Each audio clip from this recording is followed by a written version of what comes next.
Tinanggap na ni Pangulong Rodrigo Duterte ang pagbibitiw sa pwesto ni dating Pangulong Fidel Ramos bilang Special Envoy ng bansa sa China.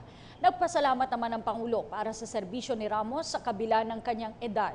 Samantala, sinabi rin ni Pangulong Duterte na hindi siya nababahala sa panawagan ng isang US Senator na itigil na ang pagbebenta ng Amerika ng assault rifles sa Pilipinas.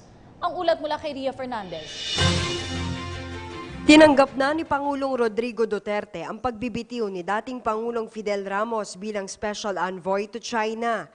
And sabi niya, nagawa ko na yung gusto mo ko. Parang nagawa ko na yung gusto mong pagawa sa akin.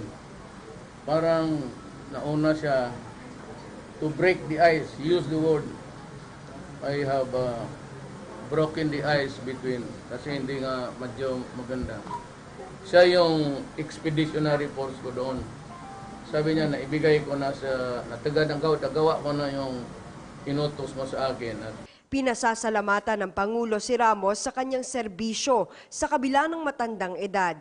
Pakikinggan din umano ng Pangulo ang payo ng dating punong ehekutibo, pero paninindigan niya ang kanyang matapang na paglaban sa korupsyon, droga at krimen bilang pagtupad sa kanyang pangako sa taong bayan kahit pa raw makulong siya dahil dito. Matatanda ang binatikos ni Ramos si Pangulong Duterte sa pag-atake nito sa Estados Unidos na nag-ugat sa pagbabanta ng nasabing bansa na puputulin nito ang ayuda sa Pilipinas kung hindi titigil ang extrajudicial killings. Ang akin is matter of honor. Hindi kami nagkaintindihan dyan. It is all right for America to criticize me sa extrajudicial killing. Talagang maraming namamatay ngayon kasi ngayon nagtatrabaho ang pulis. Noon kasi hindi nagtatrabaho, nakihalo, nakisawsaw pa sa droga. That's one thing different. Everybody should realize that. Isa rin sa mga pinuna ni Ramos ang pagtutol ng Pangulong kilalanin ng Paris Climate Change Pact.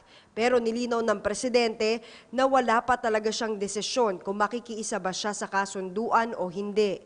I will follow what my advisors would tell me.